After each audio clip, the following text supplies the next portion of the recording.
Hey, my name is Dave Eckert. It's our latest creation. It's a 58 Corvette called 58 Revival. It's got some neat features on it. We wanted to do a car a little different than what the typical 58 Corvette's been doing. A lot of retro mod or resto rods have been done on the Corvettes, but we wanted to keep something that was more true to the Corvette, but a little bit of European flair in it, and bring the level of the quality up a little bit on the car. So there's a lot of features on this which I'll go through that we did that are 58 only. It would have been 58 only, so the idea was to build it like a 58 concept car. I guess we'll start off on the back here. Back here, 58 was the only year that had spears. So what we did on this car, we changed it up. We machined spears that would match better with the custom bumpers that we made. So the bumpers may look stock, but they're all changed. They never were Frenched into the body, so we modified the body and built one-off bumpers that actually insert into the body. Originally, 58 Corvettes and the C1 Corvettes, a lot of them had the bumpers in the front that kind of were halfway molded into the body, but they never did anything on the back. The back, if you were to look at a stock one, they just were kind of just thrown on the body and hanging out there. The other unique thing we did too, we recessed the license plate in the back. So it's all recessed. We made a spot for it. They had a bracket that is bolted on here originally. And the exhaust. So the exhaust, what we did, we created a whole new pan underneath the car. This has all been changed. So now the exhaust comes out of here. There's also incorporated dump valves in the exhaust. We have QuickTime performance mufflers, which have an electronic control on them, which we'll start it and run it later so you can see that. But it increases the noise and shuts it down when you want it shut down. The car is actually very quiet going down the road. You would think it'd be obnoxiously loud, but it's not. Another thing we did, it has all underneath pans on it. So all this back end has been changed, but just subtle. We didn't want to change the design of the car so much so it didn't look like Corvette. We just wanted to do something different. Another thing we did too, if you look at the emblems, these emblems all are backlit now, so they light up. This one particular one lights up red to match your tail lights at night. I'll show you some video of that too when we get into the dark, but just one of the features we have on the car. The car does have belly pans underneath it, so most of the car is belly panned. We'll add some shots in there of the underside of the car when it was on the lift, so you can see that. The other unique feature we did, we wanted to do something really different here. So what we did, the car's tub, so we can't run a convertible top on it, so we decided to run a hard top. But we said, why don't we extend the interior and have a package tray and have a storage compartment in it, so when it tops on, you can use it, or when it tops off, you can use it. The other thing we did, we wanted to run the red leather and inlay it into the body, so like it came that way from the factory. When it tops on, it looks really cool. It looks like a regular package tray in there. And it just gives it a feeling of the interior being larger and longer. This is also remote, so we do have a storage compartment underneath, so it's power. We've got quite a bit of storage under there, so it works out really well. You have places to put your stuff. We eliminated the factory glove box and all that stuff was normally in there just to clean it all up.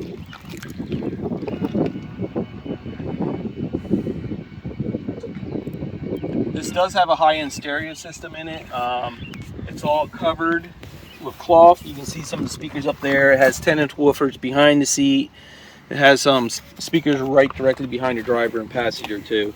We wanted to hide it. We didn't want that to be the highlight of the car, but it does. It sounds very good. The other neat feature we did on the interior is the seats are stock frames, but we got rid of all the springs, built our own foam, and did all of that in the seats that are way more comfortable, way more stable, way better feel. Again, trying to keep it look like it could have came with the Corvette in 58. We didn't want to change the styling so much that it wouldn't look like a 58 Corvette.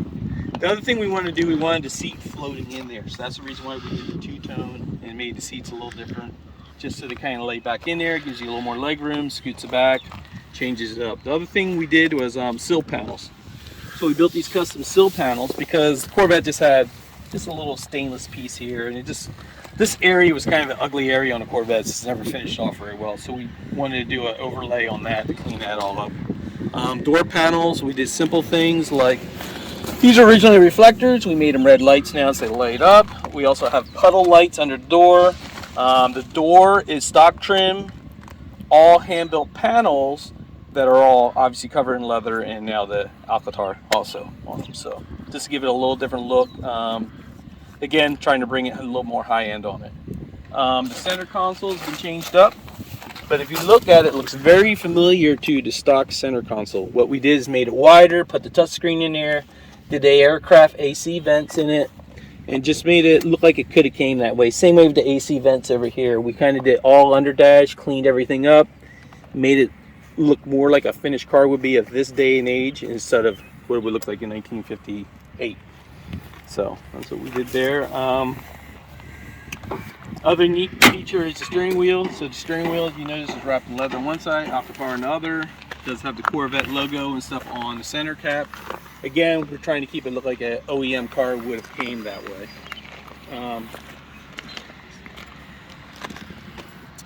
Other neat feature is, we changed the fuel cap. We made it round. They had a big rectangle. Nothing rectangle on the car, so I don't know why GM ever put a rectangle gas filler on it, but they did. So we changed that to round, made it smaller, made it cleaner. Same way with the wheels. The wheels, if you look at them, they got the knockoffs. These are replicas of the factory hubcap would be. We did a Corvette center cap in it. Again, so it looks a little bit like an OEM car would. If you look at it, it has also closeout panels, all closing out all the underside. Same way with the inner fenders too. The front fenders all have inner fenders, all inside, all aluminum panels, so it closes everything out, just so everything's clean and neat up there.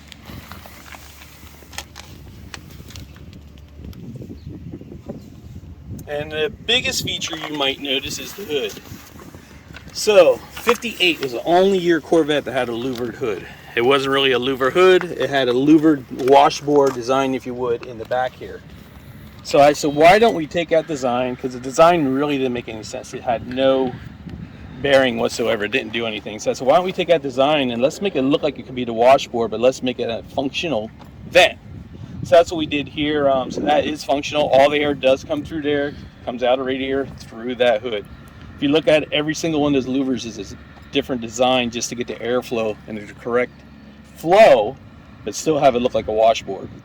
So the other unique feature is the front end.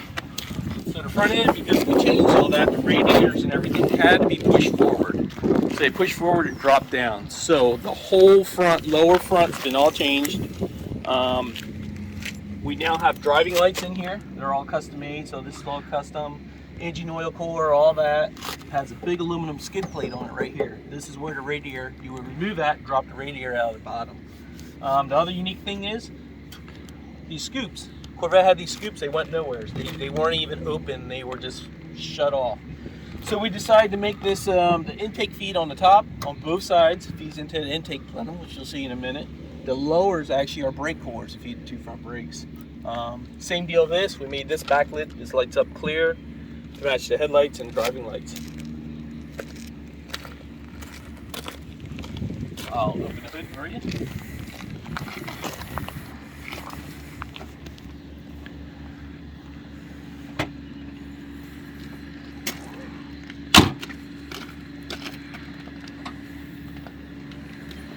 So you can see this is drastically changed. So what we have here is a 7-liter built by Mass Motorsport. Produces around 720 horsepower, naturally aspirated. It has cross draft injection on it. We wanted it again to look like it could have came out of 1959 as a fuel-y concept, if you would. So that's the reason why we hand built all the center. These air intake runners are all hand built. The filters I was saying in the front feeds into the air intake plenums. So that's what that does. As you can see, what we did with the radiators blow through that functional hood scoop like we talked about. The other thing is we wanted to conceal all the wiring and stuff. So if you notice, there's just a fill tank over here and a power steering fill tank over here. All the wirings, all the coils, everything has been moved. There's no, if you look, there's no brake master cylinder, no booster, no nothing. All that stuff has been relocated underneath the front fender here, which you can have easy access to by removing the inner fender panel from underneath. So you can pull it down and get in. So that's how all that works. The cowl vent's also been changed, so this is now operational by electric also. Still functional, and all that works as it should. That's pretty much the big highlight. highlights on it. Everything has been kind of changed on the car, but like I said, done very subtle, so you really don't jump at you right away, other than you say, that's a beautiful car. So hope you enjoy it, and that's what we got for now.